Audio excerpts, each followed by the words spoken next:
You know, back when I asked for this figure to be shipped, Hasbro didn't break down your door. The good old days, huh?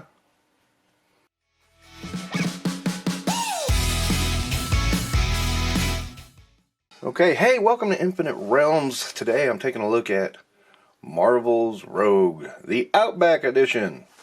Doesn't say Outback on it, but we know that's what they mean. Alright, packaging, of course. Comic picture on the side. Figure on the side. Figure on the back. And before I continue, I just want to do one little comparison here. You have Crossfire, has like a gun, muzzle flash, smoke effect, 2 fists, and a Build-A-Figure piece. And you have Rogue, who has 2 fists. Same price. That stings. Stings a lot.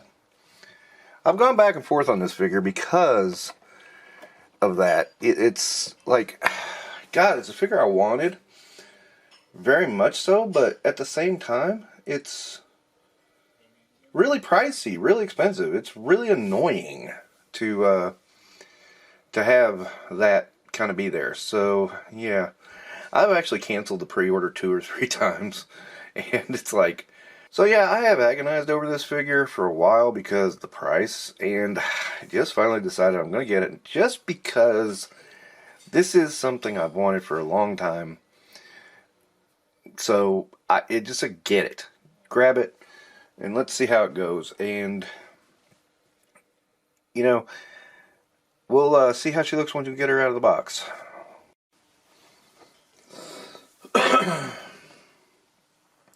So here's Rogue out of the box. And Hasbro, how do you do it? How do you keep this line within budget with these 2 Fists of Fury? 2 of them.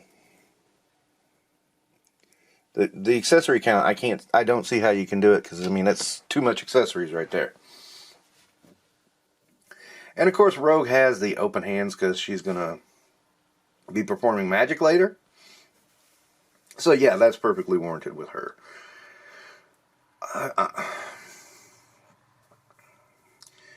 So, you know, the debate is how is this Outback Rogue? And it's like, you know, it's a tough one because if you go looking through the issues, you find that she had varying outfits. It wasn't one outfit. And I guess in our minds we amalgamated it. And yeah, there was a time she did have those flat top boots, and then there were times they had the pointy boots at the top of her thighs, kind of like Miss Marvel's boots. Yeah, it did change up differently with different artists and perspectives. So, is it accurate? I'd have to say yeah, to a point. I mean, it's getting there, man. It's getting there. So, the other point of contention is the hair, especially, you know, this part here up top, because a lot of people just remember it being a streak, and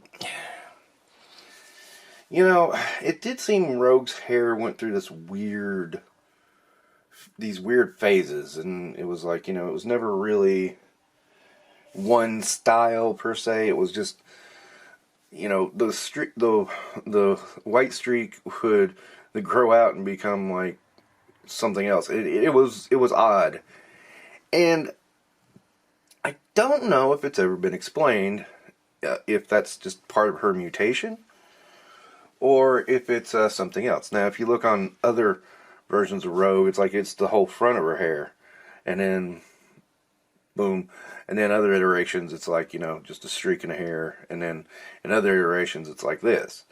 So it's unique. And I mean, as soon as you put it on the figure, boom, Rogue. There she is. You know, that white streak is pretty much Rogue. So that was her articulation. Great. I got to give it up for that. You know, the double jointed pinless elbows, the double jointed pinless legs. Yeah, that rocks. And is what Rogue needs, I think, to get her in some good flying poses. And, you know, just to...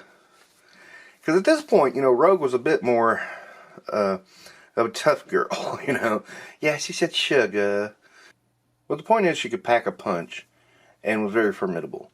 she wasn't Colossus level strength, but she was pretty strong. And, you know, I always enjoyed that rendition of Rogue a whole lot back when Chris Claremont wrote her in the Outback scenes. So, of course, her hair is going to prevent her from doing too much looking up. Doesn't stop her from looking down. And side to side ain't too bad. I mean, she gets a little cockeyed here on when you do it too far to the side. So, you know, yeah.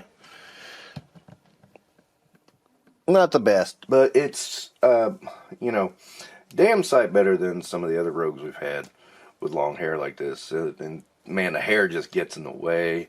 Even though it's accurate and you do love it, it does get in the way and just really brings down the figure in some ways. Of course, she was out in the Outback with Wolverine, Havoc, Colossus, and of course Psylocke, who is a figure I would really love to have. Both in her, I can't even, what would you call the pink outfit she used to wear? And then the armored outfit too. Okay, so what's my verdict on Rogue? Overpriced, but a good figure. I think I would have given it 4.5 stars if the price was normal, or down a little bit, because, you know, again, less accessories and all that. As it is, I'll give her probably 4 stars. That price has to be knocked a little bit, because that's just cost prohibitive. It doesn't work for me, and it shouldn't work for any of us. She's one of those, though, that might not go on clearance. So, you know, if you want her, you need to get her. I do actually believe that one. Because I think she's a highly sought-after figure, a highly sought-after character, and the potential for her to sell out is there. So, that's going to wrap it up for this episode of Infinite Realms. Don't forget to like and subscribe.